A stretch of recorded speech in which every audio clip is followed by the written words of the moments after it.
Hello, Jim Kennard here. It's been a while, too long, sorry, but I've got Ben Ricks here with me today, and he has agreed to shoot me while I'm talking for a few minutes. As you can see, a few things have happened in this garden. We've been harvesting our pole peas now for several weeks, and they're continuing to do well. They're up to 7 and 8 feet tall. Next to them, we've got pole beans. They would be 12 to 15 feet tall if we had a taller greenhouse. They've come up to the top and are coming back down, and we still have not harvested any beans yet, but we'll be doing that now in the next week or two and up until frost. On this side, we have our herbs, starting with parsley, then dill, cilantro, and basil. And the way I have done it, I planted them in rows, and then as they get bigger, I transplant them to the distance that I want them to be. So I'm still in the process of that transplanting. This end of the bed, I have just planted Swiss chard. When we get to the other side of the greenhouse, you will see that the place where Swiss chard was previously has been empty. Here we have cucumbers. We have the Boston pickling,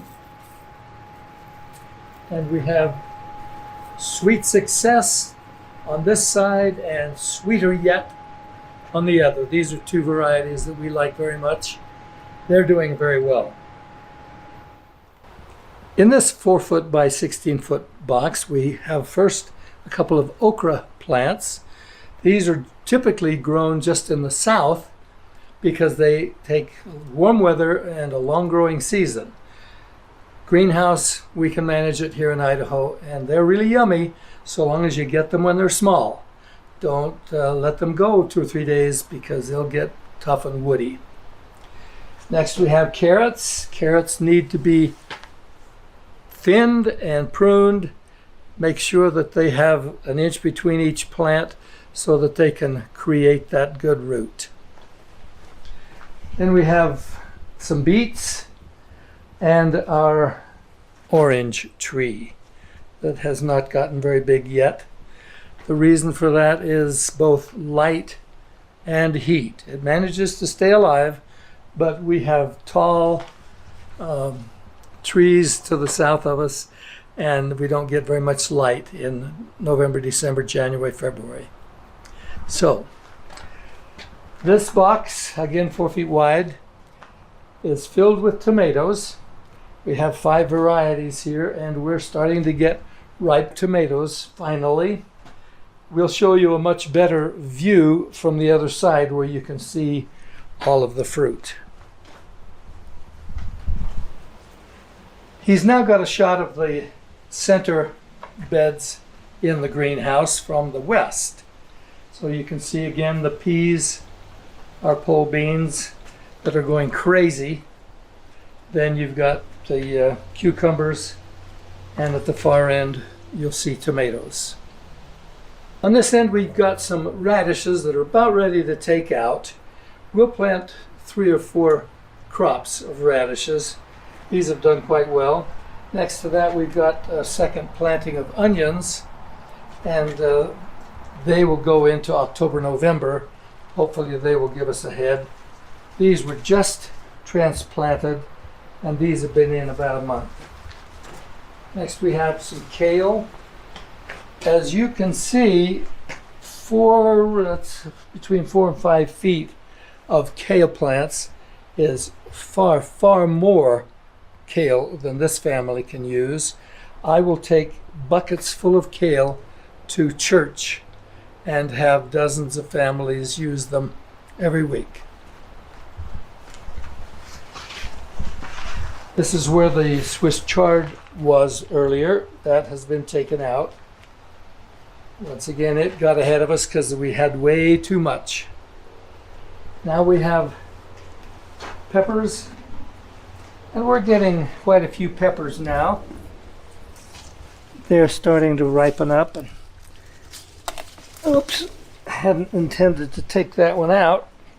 We like them to ripen and go red, but we can certainly eat them green because they're yummy that way too.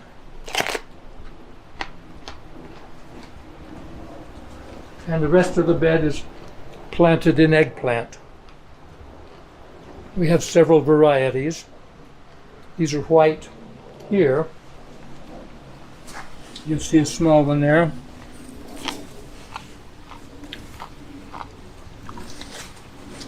And we have long purple. These are an Italian variety. They're really yummy, ready to be picked. Of course, we have to, every 2 or 3 days, go in and take out the sucker stems. Make sure that we're only growing one plant, one stem. Let's go outside now.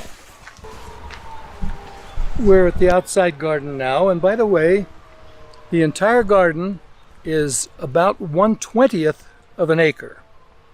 In the book, we talk about a family being able to live out of a 1/20th of an acre garden, and I also say that you can feed a family a tremendous amount of vegetables on as small as a 1/50th of an acre.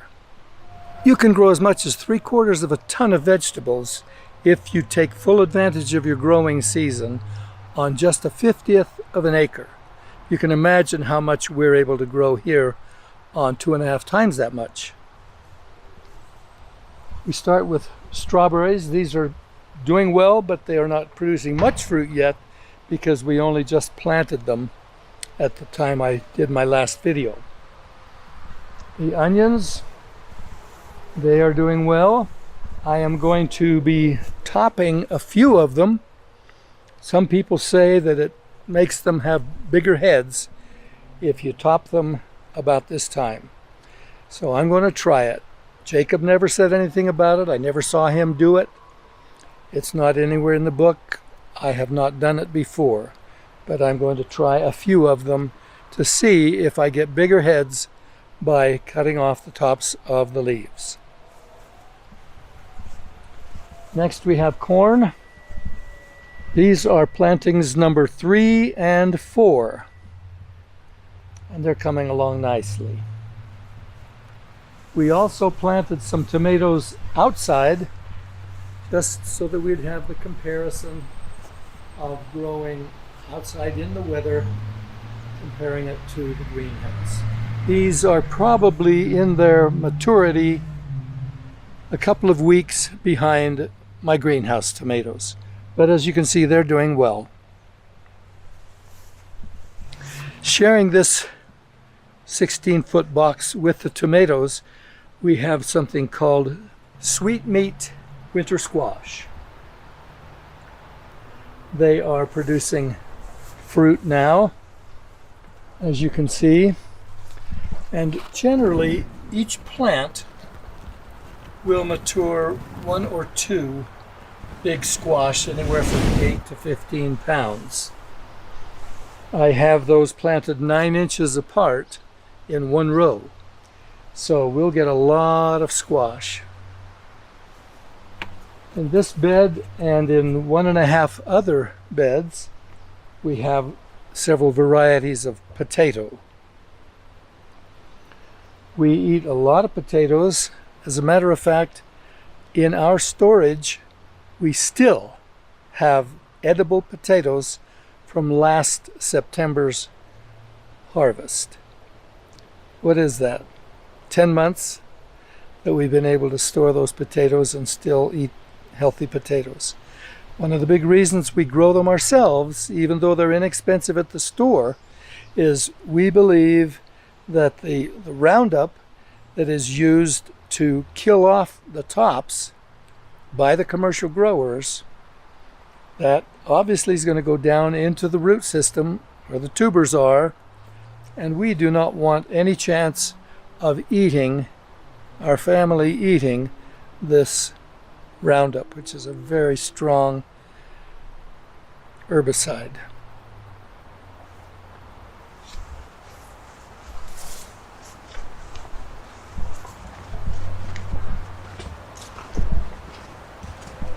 Sometimes people complain about having such wide aisles.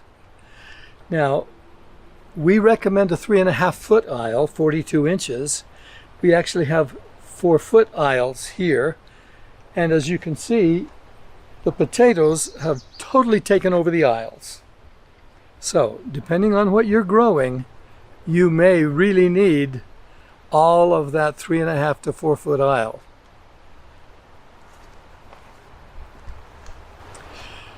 People feel like they can't really grow enough food for their family in a small space. I would like to beg to differ. Here is an example. We have only 2 feet by 4 feet of space devoted to growing cabbage. So we have 6 cabbage plants, 7 cabbage plants, and we have been eating that cabbage for several weeks. We could eat several times a week from now till September. We don't like cabbage that much, and so we let them go. But if you were taking maximum advantage of your cabbage plant, you would be picking these leaves and you would be eating the outer leaves as you go along. By doing that, it takes the plant longer to head out, and you get 4 or 5 times the volume of food by using those leaves, what we would normally call the secondary edible parts of the plant. Secondary because the outer leaves aren't normally considered to be what people eat. Eat them before they get old, before they get too riddled with bugs, and they're very good. Check my wife's blog. It's called recipeforeveryone.blogspot.com. She has lots of great recipes for the vegetables that we grow in our garden.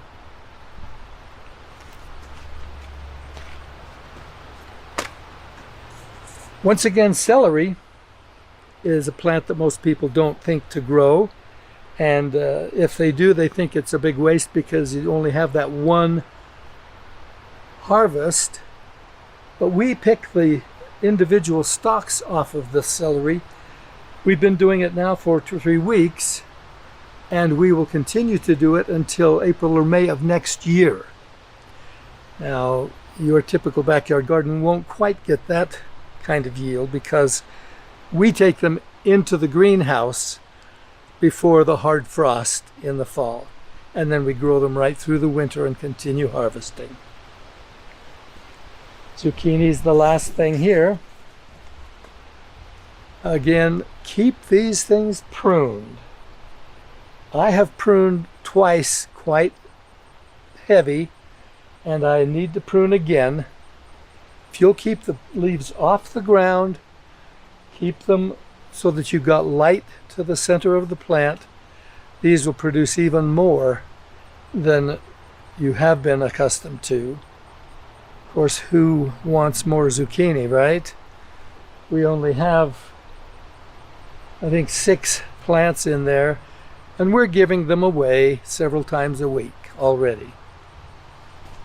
We've got a couple of them here that are ready to harvest.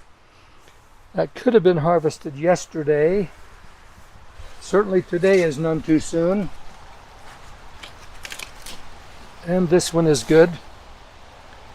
So we'll be doing this pretty much every day from now till frost. Here's our garlic, 24 feet by 18 inches. We planted it in October and it's already starting to be ripe. The tops are starting to die back, and we will be harvesting this in about a month. We will get 250 to 300 garlic, which of course each one has 6 to 8 cloves. You can imagine we have a lot of garlic. Now we have a 4-foot wide by 24-foot long bed of 2 plantings of corn. These are now about 10 feet tall to the tip of the tassel, and that's about as tall as they will get. Some of them will produce 2 ears, but most of them probably will just have 1 ear of corn. I don't recommend corn normally for the backyard garden. As you can see, we have more space than we need, and since we love corn, we'll plant quite a bit of corn.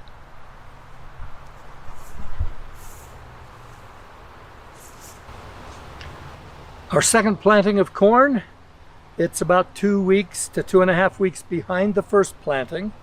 So another 2 weeks from now, we'll start to see this planting start to tassel. And then we've got another 24 by 4-foot bed of raspberries. And we will pick, I'm sure, several gallons of raspberries from this bed.